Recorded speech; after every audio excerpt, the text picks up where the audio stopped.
Formula 1, touring cars and Formula E, there's only ever been one driver in history who's mastered all three, and that's Pascal Wehrlein. But Pascal Wehrlein has had one of the most dramatic careers in motorsport, from being the youngest ever championship winner in German touring cars to a controversial exit in Formula 1. It hasn't always been fair for Pascal Wehrlein. You know, I feel like let's say my F1 career was maybe not 100% fair. And if you don't know, Pascal's talking about money, he's talking about funding. Pascal was such an incredibly talented junior driver, beating drivers like Carlos Sainz in F3, but the funding just wasn't there for Pascal to continue. It's a really awkward subject, but I wanted to learn more about it. So I asked Pascal directly, what happened in his career when the funding just wasn't there? To be honest, it was not possible to get the budget for F2 for the following year. I was finished second in my first season in the European Championship.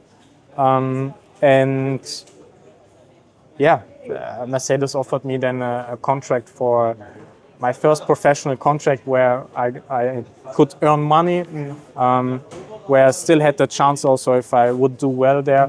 I could get to F1. So that's why Pascal Wehrlein had such an unusual career in Formula 1, where he was regarded as a very, very good driver. In fact, he beat all of the teammates he raced with for the backmarker teams, but then he made the transformation to Formula E, where he's found a new level of success.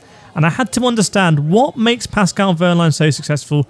What's his approach to racing? When I started, I had a clear vision and a clear goal, what I want to be and what I want to do in my life. And was always that I wanted to be a racing driver. So when I started, my focus was, I didn't do it just for fun. You know, I did it with a meaning that I want to be the best. And to be the best, you need to invest a lot of energy, a lot of time, and even let's say off the racetrack, you need to try and get better, work hard with the team together, and learn things, understand it.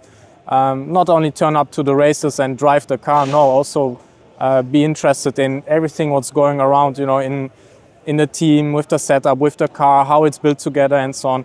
It's your main priority. If you want to succeed in something, you need to be the best at it. And so you're not someone that switches off when we go from the race, you're thinking about the next thing and how to improve? No, I really like to be involved. I like to be involved in the process, and I like to be involved in future development stuff. I'm turning up to the races, and like I said, even between the races, I'm thinking about racing and I'm thinking about how to get better. So for me, this is kind of nice pressure, because I know I have a great team behind me, I have a great car.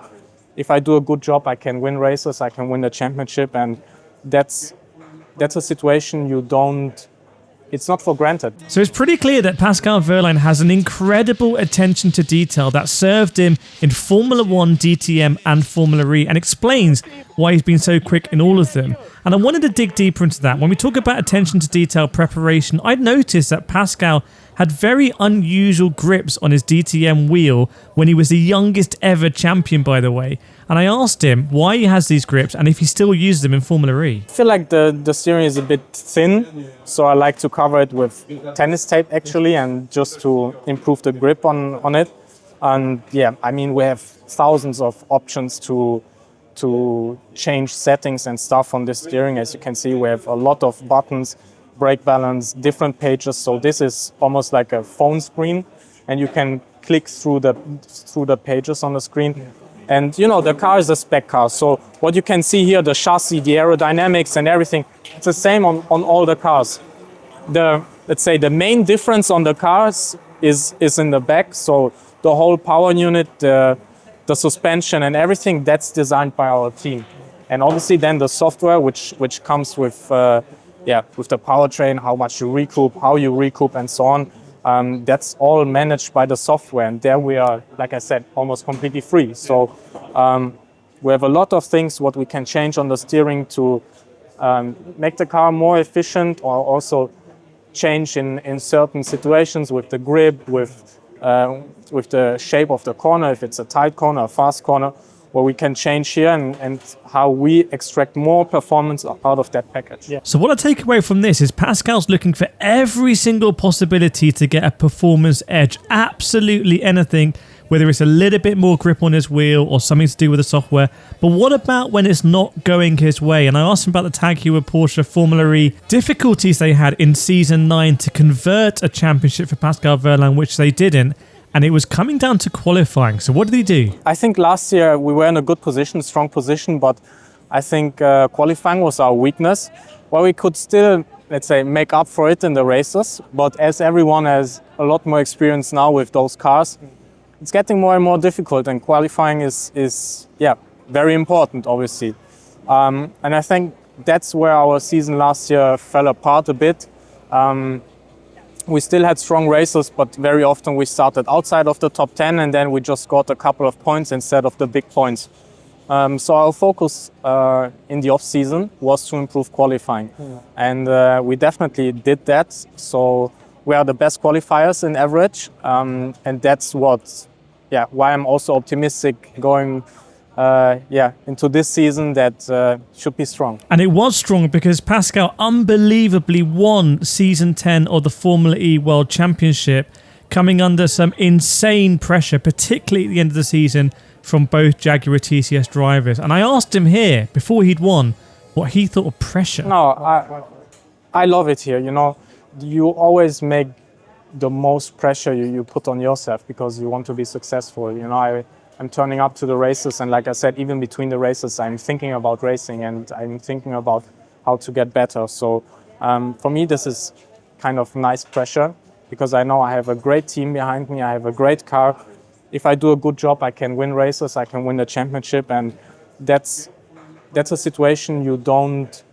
It's not for granted you are in this situation because there are many good teams here down the pit lane. There are many good drivers, and it could always be that you don't have, let's say, a strong enough package to perform well. Yeah. But I know in the situation I am, like I said, I have a great team, I have a great car, and it just feels nice to turn up to the races and knowing if you do the job, you will end up well. So that is awesome. And I'm just living 1.5 hours from the factory. I'm driving there in the morning. I can go back in the evening back home, and super smooth. And that was particularly interesting to learn about Pascal because family is very important to him. That was evident when he actually won the Formula E World Championship in London, and he was there with his family, and you can see that's a very stable part for him in a world of high-performance racing and marginal gains and seeking every edge you can.